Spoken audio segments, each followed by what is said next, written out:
There, Dr. Karaoke here, just working on my book, the sequel to the 100-Day Diet, and it's about how you can get in shape, how you can lose weight and get fit in as little as 100 days.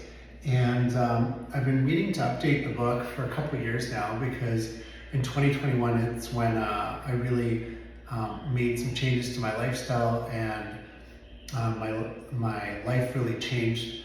And I wanted to add to the book and kind of do a second version. So I just started on that. I'm gonna share my journey with you guys right from the beginning, writing the book, the next book now, to when it gets published. And I'm hoping I can do this in roughly 2 to 3 months.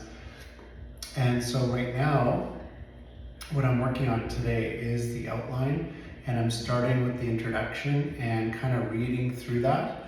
I thought I'd take a different path this time rather than typing everything first and then reading it. I'm doing the reverse this time, so I'm actually reading it out loud, recording it, and then transcribing it using Otter as the transcription tool.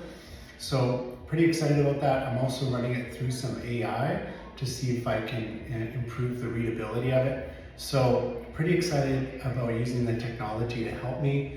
The first book I wrote on back pain took over a year. So typically the books have taken me about a year each, and I'm on my 5th one. But this one I'd like to cut it down to 2 or 3 months and just get better results with it. And what I've noticed with the sales of the books I've done, the audio books, I would sell the paperback like 3 to 1. So starting with the audio just makes sense to me. And so follow my journey here on YouTube and social media. And I'll talk more about writing as well as getting in shape, fitness, and all the things I've learned along the way. So you'll benefit just from all the research that I've done. And I'll talk to you guys soon.